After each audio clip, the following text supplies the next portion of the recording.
I think one, you think about James Madison University, you think about our incredible faculty who do great work internationally. You think about our staff who are here committed to the student experience. And if you just spend some time walk with our students, they have so much to share. They have so many thoughts and ideas about how they can change the world. I think as a campus, we should lean into that and ask our students to contribute to this plan and be actively involved in that.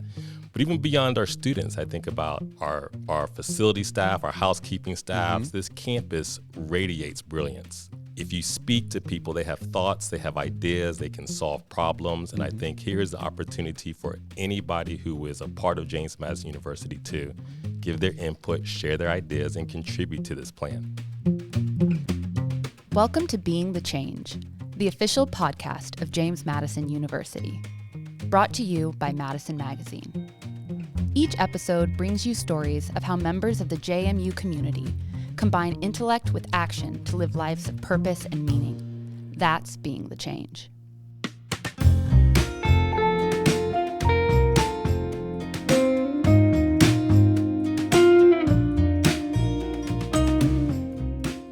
What's up, JMU? Andy Perrine here. Welcome to Being the Change.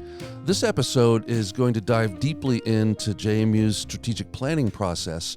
If you've paid any attention over the last couple weeks to President Jim and his arrival on campus, he's been setting his sights on the future with a lot of expectation that JMU rise up to an even greater level of prominence and effectiveness. In fact, we put out a video to campus just recently about the strategic planning process, and President Jim, in closing the video, he said, "I don't want the world just to recognize JMU. I want the world to rely on JMU." And I think that's a pretty high bar that he's set for all of us. So we're here today with the three co-chairs of the strategic planning process, and also the guy who kind of runs strategic planning at the university. Sheila Smith, she's one of the co-chairs. She's the Associate Vice President for Advancement Planning and Operations. Welcome, Sheila. Thank you. Dr. Duran Allen, he's another co-chair, and he's the Associate VP for Student Affairs. Duran, welcome. Thank you. Happy to be here. Great. Chris Oram, he's the head of Planning, Analytics, and Institutional Research. He's not a co-chair, but he's one of the guys that is making this go. Welcome, Chris. Thanks a lot.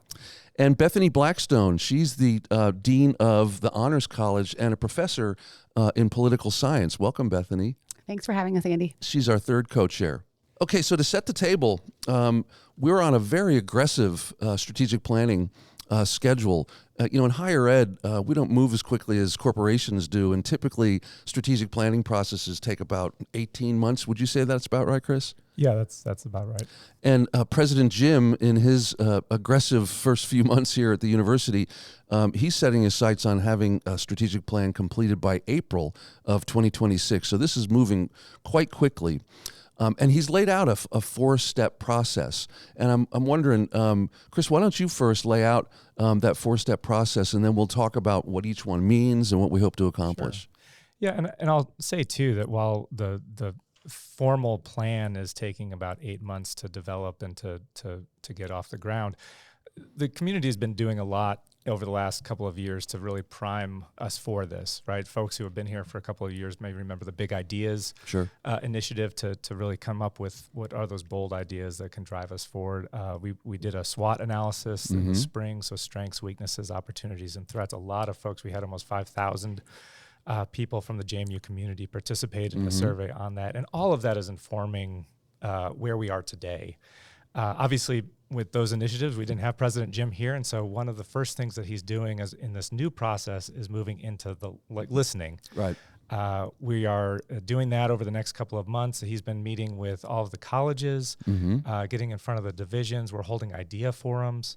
There's a listening tour that's going on to engage with alumni and other stakeholders, and so that's really the first part of the process. That's taken a couple of months to occur, and from that, we're then identifying what are those key pillars of the plan. What's the strategic vision for the university? And so once we have those, we'll move into the envisioning stage. And that's where we really kind of come up with what does that mean for JMU?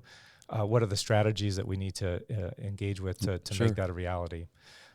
Once we get through those, and that'll take us into about February, we'll then really create the plan. Right. We'll take all the work that's been done, create the plan itself, put it out there for feedback from the JMU community, see what people are thinking about. The hope is that there's no big surprises, that folks hear the ideas and hear themselves in the plan a little bit, and then we'll get into implementation. And that'll take us from April into June and beyond over the next several years. Well, you mentioned no surprises. One of the things that President Jim has been quite clear about is wanting this to be an inclusive process. And there was an idea forum just the other day, and I think there was like 40 or 50 people there. Duran, what were some of the things that you heard there? I think, one, I'll say this, President Jim has been really engaging at those idea forums, sitting with our participants, asking questions, hearing feedback. I think what I'm hearing from a lot of the participants in ideal forums are really just centered around how they can make this place a better institution in their own way. Dr. Blackstone, what did you hear at the first idea forum? I'm not sure that we know exactly yet, but there's a lot of energy around conversations about how do we ensure that the student experience at JMU remains one of a kind. Sure. The strategic planning process also happens to overlap with our renewal of Gen Ed. And so these processes are happening on parallel tracks, but all across the university, we're looking at what it means to be a one-of-a-kind institution. And so the things that I was hearing at the idea forums were really sort of engagement with big questions about what makes the JMU experience distinctive, what do we want to build on that we're already doing well, what do we want our version of being a research university to look like. And so it was great to just get people from different parts of campus from in different roles sort of engaging with those big questions.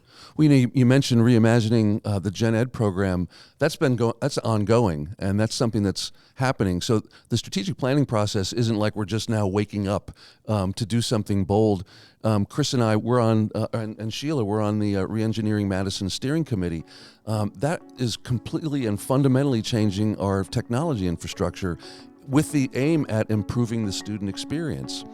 So we are doing stuff already. Yeah. I'm a relative newcomer to JMU, just entering my 4th year. And so all that I know of JMU is asking the big questions and thinking about how we move forward.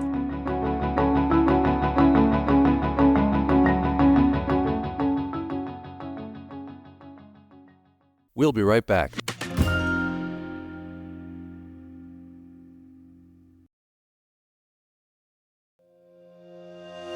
Well, Sheila, what do you hope, as a co-chair, what do you hope the community gains from their participation in this process? I hope that they gain the sense that they're being asked their opinions and given an opportunity to provide feedback and to get excited. I mean, this is a really pivotal moment for JMU, I think. I think it's no surprise that we've really come into our own. We have much stronger national prominence. You see that in our applications for admissions. You see that doubled in the last 5 years. Exactly. You see that on the research front. You see that in our recognition of our strong academic programs. You see that in fundraising. You see that in athletics. And I think the big question is now, where do we go? And I think that's what's so exciting about President Jim is he's really wanting to position us to reach for the stars and really kind of position ourselves as something very special and unique, not losing our culture, not losing what's really unique and special about JMU, but really catapulting us even further. And this is a chance for everyone in our community, both faculty, staff, students, alumni, community members, to lend voice to that process and to ensure that we're kind of moving forward in the right direction. Jim has said that his North Star is the student experience. And in that video that we did when he was walking toward the D Hall, he said that he wants his legacy to be that he preserved that student experience that JMU is quite well known for. Chris, how does this process is quite different than ones that we've gone through in the past. The last time we did a strategic plan was in 2014. We issued the Madison plan. How is this different from that process? Well, I actually might look to Sheila to help answer that question because I myself was not here in 2014. So I took part in the refresh of the plan in 2018 to 2020. But Sheila, do you want to share a little bit about the process back then, and then maybe we can talk about how it's different? Sure. Thanks for calling me old, Chris. It was euphemistically called you old. Experience. I think there's a lot of similarities to what happened before in terms of inviting feedback, inviting perspectives from across the board and all our constituents. I think probably the biggest difference is two big differences. One is the speed, getting to having clearly identified pillars or strategic priorities in 8 months for a university of this size is fast. Right. And it's not impossible. And I think we're all in, we're all going to get there, but that's an incredible pace for a university. So it's exciting. I think the second difference is that it's been made very clear that this will not be a kitchen sink strategic plan, meaning you're not going to look at, we had 23 defining characteristics in the Rose era. We had 11 core qualities in the Alger years. We're looking at 2 to 4 primary pillars. These are the most important things that we'll be focusing on. We still have to do the everyday work. We still have to keep the lights on. We still have to keep the grass mowed. We still have to teach our classes. But this is going to send a signal to everyone across campus about what it is that we really, really need to sort of focus in on. And also, where are we directing our resources to make sure we're successful in those key areas? Well, in advancement, you're the campaign director. You were the director of the Unleashed campaign, and we know quite well from that campaign that big ideas really inspire people to want to support the university. So you must be really excited to see how this goes. I am very excited to see how this goes. And I'm also very grateful that President Jim has already spent so much time out on the road visiting with our donors and our key volunteers, our alumni, as well as parents, so that he can hear from them and learn from them about what's important. He's also spending a lot of time with our business industry leaders. His first month on the job, he wasn't even on campus. He was all over Virginia. Exactly. So he's getting a strong sense of not only who we are as an institution, but also what is happening in our communities, both locally, on the state level, nationwide, so that we can be that institution that people rely on.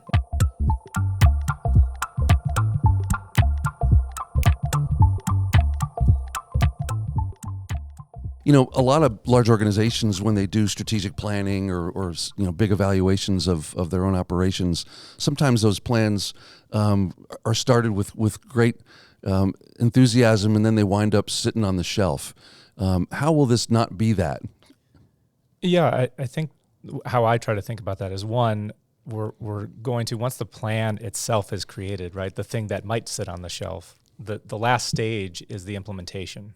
And I know that President Jim has talked often about that the implementation is as important a part of this as anything. So he speaks to that. So that he has spoken to that publicly about the idea that this is not going to be something that just gets forgotten, that we put all this effort in and then we just forget about it. And I think to do that, one of the things we're trying to fit into the plan is helping people see the action that can be taken on these pillars, making sure that there are success metrics that are identified so people can understand where we are and where we're going with the pillars, and that there are strategies identified, strategies that people can get excited about, and strategies that people can take action on in whatever capacity that is, and to identify the timeline and the resources needed to move those forward. And I think one of the things that sometimes trips folks up is we think about strategic planning and we always see as the end product, and it's years down the road. And we don't take time to maybe set those yearly benchmarks and those yearly kind of timeframes to see how do we get there piece by piece. You don't eat the elephant, you eat the elephant one bite at a time, right? So it's I've never heard that metaphor. Yeah, it's, how do you eat an elephant? One bite at a time, right? How do you boil an ocean? A teaspoon at a time. It's that thought of like, what is the next right step to work towards that big, audacious goal, those pillars. And so that's, I think, the way that we're approaching this is to think about how do we get to that end goal and really set those parameters around how do we get there and do things that people are excited about. And I think to bring together what Sheila is sharing about the difference between this process and the previous one, and then what Chris is sharing just about best practices for strategic plan implementation, is the character of this plan will keep us focused on achieving these bold goals. So the plan isn't going to be good at everything. The plan is going to identify real, meaningful, forward-looking visions that we can aspire to. And so then it's on all of us and the full campus community to sort of stay committed to those things and follow through on the plan that we create together. Well, that's a great point, Bethany. And really, a plan is just it's an inanimate object, and people have to animate it. And to your point, Bethany, it's going to be incumbent upon all of us to help achieve this. Duran, you're very close to the students. How important is this for the people to be involved in this? If you spent a day on our campus, there's a lot to be said here. I mean, I think one, you think about James Madison University, you think about our incredible faculty who do great work internationally. You think about our staff who are here committed to the student experience. And if you just spend some time walk with our students, they have so much to share. They have so many thoughts and ideas about how they can change the world. I think as a campus, we should lean into that and ask our students to contribute to this plan and be actively involved in that. But even beyond our students, I think about our facility staff, our housekeeping staffs. This campus radiates brilliance. If you speak to people, they have thoughts, they have ideas, they can solve problems. And I think here's the opportunity for anybody who is a part of James Madison University to give their input, share their ideas, and contribute to this plan. That's lovely. We radiate brilliance. I love that.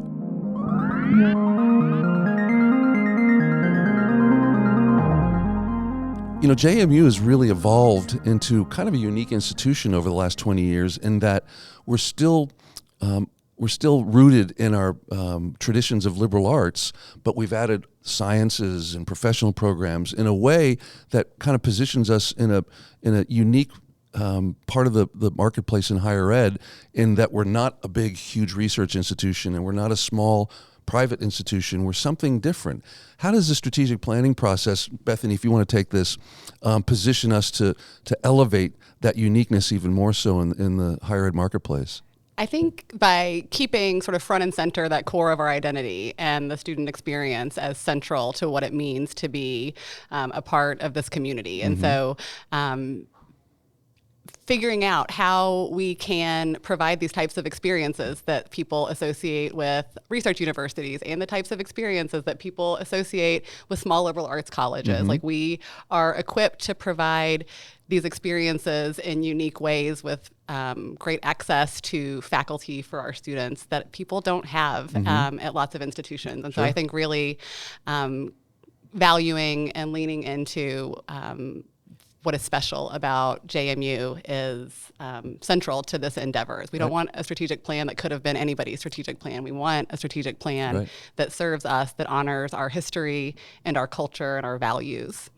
Well, as the chief marketing and branding officer of the university, one of the things I pay close attention to is faculty search committees and what kind of applications they're getting. I'm always asking my colleagues on the faculty who are involved in searches, how did it go? And over the last couple of years, I'm hearing that the applications that we're getting are just stellar, and we're attracting faculty who have a research agenda, but they want to teach good students. Are you finding that, Bethany? I am, and it's great to talk to folks who have been at JMU for their entire careers and their experience here that have been so great, but then also to talk to newer arrivals, some of whom are coming from small liberal arts colleges and others who are coming from Research One institutions, but all of those folks seeing in JMU a place that you can really have kind of the best of all worlds. I always tell students that JMU is a great place where you can build your ideal undergraduate education, and that can look different for different students because of the variety of programs and opportunities that we have both in our curricular spaces and in our co-curricular spaces. So I think that it's no surprise that people are eager to come and work here. It's a great place to be.